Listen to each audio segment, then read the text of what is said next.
Hey guys, mabuhay maligayang pagbabalik sa aking YouTube channel, of course, or sa aking Facebook. Anyways, ayan na ang unahin na natin tong comment agad-agad ni Angelica Panganiban, of course, na very very close kay Kim Chiu. Ang sabi niya nga, hang sweet yung ganon, di ba? At so, nag-reply dyan si Kim Chiu ng Mamsi, which is ngayon pa lang parang 'di ba? Of course, sama na natin tong kay Darren Espanto na grabe naman yung personal photo. 'Yon.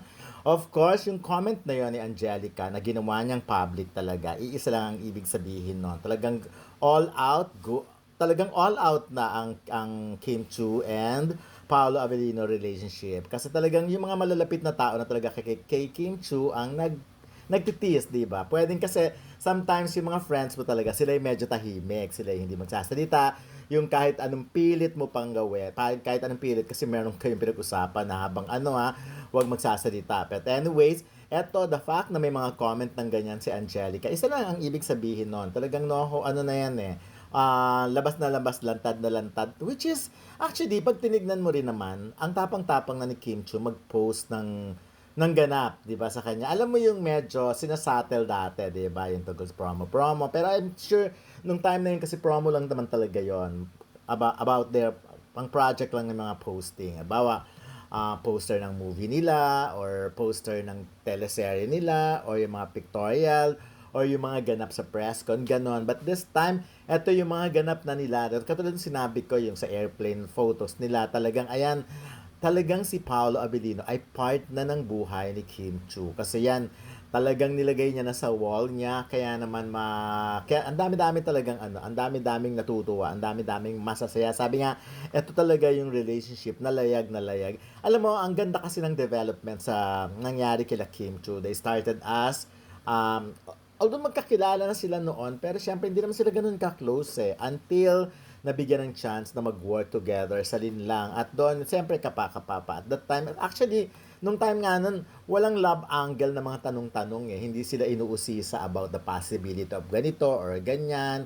Ang mga tinatanong kasi doon, yung kumusta yung working relationship nila, dahil kumusta yung mga eksena nila, of course, with Maricel Soriano, mga ganyan, JMD Guzman, Paolo, of course, Kim. So, ganun umikot. And then eventually, nadugtungan, nadagdagan ng panibagong project nila. At yun na, doon na nag-start yung parang meron nang naaamoy ang netizen. Meron nang, lalo yung mga, kahit yung mga malalapit kay Kim, kahit ang showbiz press, ang movie press, meron na silang naaamoy. There's something yung nararamdaman na nila, may feelings na talagang involved So parang ganun yung dating. But anyways, so ayan, ganun ang kaganapan. And then eventually nagdugtungan pa, nagkasama uli sila sa another serye at lalong mas tumibay, mas bumongga. Pero syempre, yun nga, yung pelikula pala, nagkasama rin sila sa My Love Will Make You Disappear.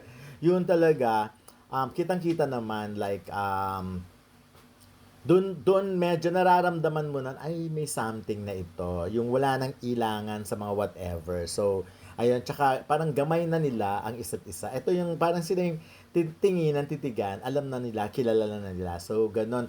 Aside from the fact, of course, na marami although si Kim very beautiful, but this time, nung mga time na yun, nakikita nila may glow Parang kumikinang yung mga mata niya. She's always happy. Marami siyang energy na ang saya-saya niya, of course. And then, ayun na, kahit alam niyo yun, kahit ang dami-daming problema ni Kim Chu, may mga dumaan na problema, pero pagod na pagod sa trabaho, pero ang mga mata talaga ang nangungusap, yung her eyes talaga. Same with Paolo. Si Paolo kasi lagi naka-shade, lagi naka-face mask. But if you try to look at her, like for example, nung nakita ko sila sa press con after a long time, syempre, the last My Love Will Make You Disappear, and then nagkaroon ng press con sa The Alibi, sa Dolphy Theater of no, hindi sa Dolphy, sa 9501. So nung nandun, 'di ba, nag-post ako dito noon. At talagang kitang-kita mo At that time, sabi ko parang meron ng no. Iba na yung mga galawan nila, iba na yung mga aurahan nitong dalawang to. Tsaka well, para tuksuhin yung mga sino bang tinutukso muna ni Darren Espanto na personal photographer, si Kim Chu ba o si Paolo Avellino ba? Kasi syempre may mga shot din siya diyan si Kim Chu, na may mga shot din si Paolo, 'di ba? Na solo naman niya, of course. Ayun na. Anyways, at ang dami talagang everybody nagkakasundo, nagsasabi na couple goals ang couple goals nga daw si Kim Chiu and Paolo Avellino. At saka, yun naman, totoo naman, di ba? Kasi dinahandahan to eh. Ito yung relationship na medyo hinay-hinay. Hindi ito yung, kasi mayroong mga relationship na nagkita sa party. For example, sa ABS-CBN ball. Tapos the following day, parang hinatid na, nagpalitan ng number, naging sila na. Remember, maraming ganun. Yung iba nga, hiwalay na rin ngayon. So, yung mga ganong tipo, merong mga ganong type ng relationship. Tapos, then nagiging sila and then eventually mawala din. Meron mga iba, medyo tumatagal. But si Kim, talagang nagsimula sila, again, matagal na sila nagkikita sa mga event ng ABS-CBN. Pero, nung nagkakasama sila sa project, doon lang sila, talaga sila naging close, which is understandable kasi alam naman nating taken si Kim for the longest time. Parang si Kim nga yata lagi siyang taken, di ba? Yung kasi ang tatagal kasi ng relationship niya, hindi siya yung parang 1 year lang and then goodbye. Hindi ganun ang mga relationship ni Kim Chu. Kaya naman, ayun, maganda. Ang tagal, medyo matagal yung naging proseso ng relationship na ito. At kaya sabi nga nila, mas magtatagal kasi hininay-hinay, dahan-dahan, pinakiramdaman. Kumbaga, hindi to tumalon agad sa kung whatever. Kumbaga, hindi to yung parang binuyo ng fans, sige na nga. May iba kasi ganun kahit ilang buwan pa lang. Dahil binubuyo ng fans, magte-take advantage. Talagang papasok sa relasyon kahit feeling nila hindi naman sila ready. But this time talagang dinahan-dahan. Alam mong umiral yung pagmamahal. Alam mo yung pagmamahal, yung hinintay mo na nilang maramdaman, eksakto kung ano yung dapat maramdaman. At yun na.